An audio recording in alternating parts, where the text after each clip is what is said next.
नमस्कार दोस्तों, आपके साथ मैं हूं डॉक्टर अनुराग। आज हम बात करेंगे एक ऐसी आयुर्वेदिक औषधि के बारे में, वैसे तो जिसपे कांटे होते हैं, लेकिन ये आपके जीवन में होने वाली बीमारियों रूपी कांटों को दूर करने में सक्षम है, जिसे एक स्वस्थ व्यक्ति अपने स्वास्थ्य को हेल्दी रखने के लिए भी प्रयोग कर सकता है और जो पूरी तरह दुष्प्रभाव रहित है। जी हाँ दोस्तों, हम बात कर रहे हैं आज गोक्षुर के बारे में, जिसे हम सामान्य भाषा में गोखरू कहते हैं। गोखरू का नाम तो शायद सभी ने सुना होगा, लेकिन हमें इसका प्रयोग कैसे करना चाहिए जिससे ये हमें ज्यादा से ज्यादा फायदा पहुंचा सके, ये बहुत ही कम लोगों को पता है। तो आज हम इस वीडियो में चर्चा करेंगे कि गोखरू के सेवन करने की सही विधि क्या है, गोखरू के आयुर्वेद में फायदे क्या क्या बताए गए हैं, गोखरू को प्रयोग करने की सही मात्रा क्या है।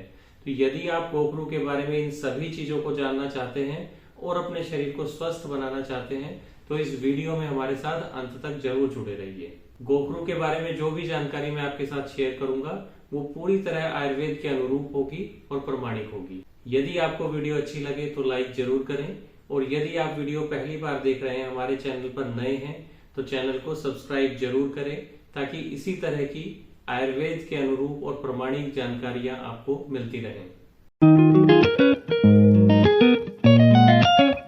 इसे हम अनेकों नामों से जानते हैं, जैसे गोक्षुर, गोखरू, त्रिकंटक, स्वदृंष्टा, गोकंटक, ऐसे बहुत से नाम इसके दिए गए हैं। इसका लैटिन नेम यानी बॉटनिकल नेम जो है वो है ट्राइबुलस टेरेस्ट्रिस। गोखरू के दो प्रकार बताए गए हैं, यानी एक छोटा गोखरू आता है और एक बड़ा गोखरू हमें मिलता है।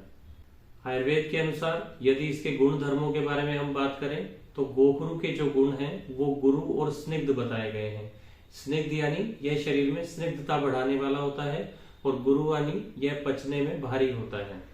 इसका रस जो है वो मधुर बताया गया है, और इसका जो वीर्य है वो शीत वीर्य बताया गया है, यानी गोखरू की जो तासीर होती है वो ठंडी होती है।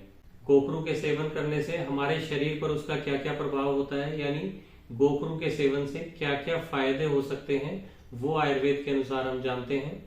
मूत्र से संबंधित जितनी भी बीमारियां हैं उन सभी में गोखरू का सेवन बहुत फायदेमंद होता है।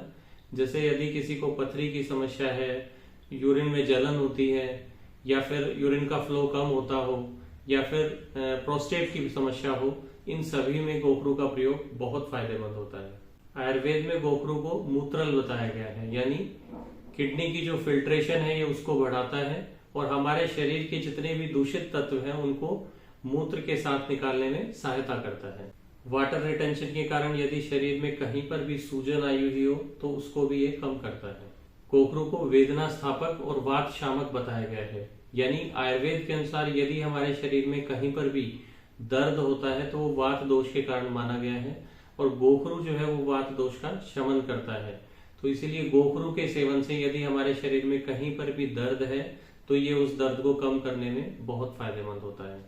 यह बल यानी स्ट्रेंथ को बढ़ाने वाला बताया गया है, और यह नाड़ी दौर्बल्य को दूर करता है, यानी जो हमारी नर्व्स हैं उनकी वीकनेस को दूर करता है, जिसके कारण हम इसका प्रयोग ऑस्टियोआर्थराइटिस यानी जोड़ों के दर्द में, और पैरालिसिस के बाद में जो हाथ पैरों में शिथिलता आ जाती है उसमें भी इसका प्रयोग बहुत फायदेमंद होता है। गोखरू को हृदय बताया गया है, यानी यह हार्ट के लिए बहुत फायदेमंद होता है। हृदय रोग के कारण यदि आपको शरीर में कहीं सूजन आई हो तो गोखरू का प्रयोग उस सूजन को कम करता है।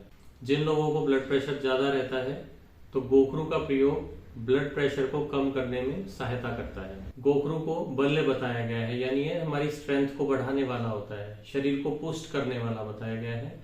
तो यदि शरीर में वीकनेस फील होती है तो इसका प्रयोग हम टॉनिक के रूप में भी कर सकते हैं। गोखरू को वृक्ष बताया गया है, यानी यह महिलाओं में और पुरुषों में रिप्रोडक्टिव सिस्टम के लिए बहुत फायदेमंद होता है।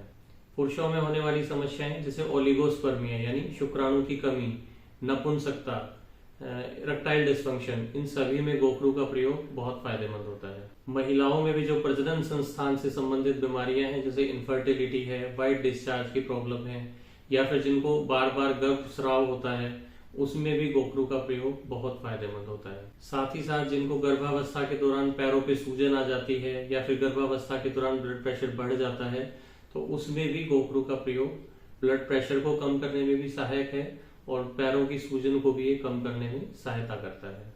अब हम बात करते हैं गोखरू को सेवन करने की सही विधि के बारे में और गोखरू के सेवन की सही मात्रा कितनी हमें लेनी चाहिए इसके बारे में।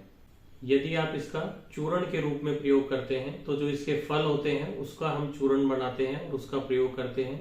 इसके चूर्ण की मात्रा है 2.5 से 5 ग्राम तक, यानी आधा से 1 चम्मच की मात्रा में हम गोखरू का चूर्ण प्रयोग कर सकते हैं।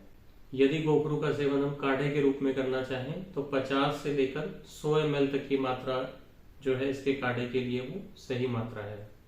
गोखरू के चूर्ण और गोखरू के काढ़े के अलावा भी आयुर्वेद में गोखरू के अनेकों योग बताए गए हैं, जैसे गोक्षुरादि गुग्गुल, गोक्षुरादि अवलेह, गोक्षुरादि चूर्ण।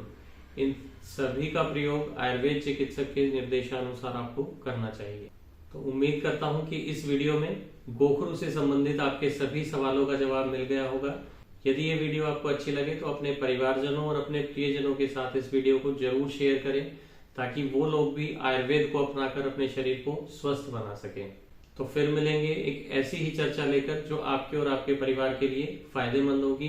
प्रामाणिक आयुर्वेद अपनाएं, अपना शरीर स्वस्थ बनाएं। नमस्कार।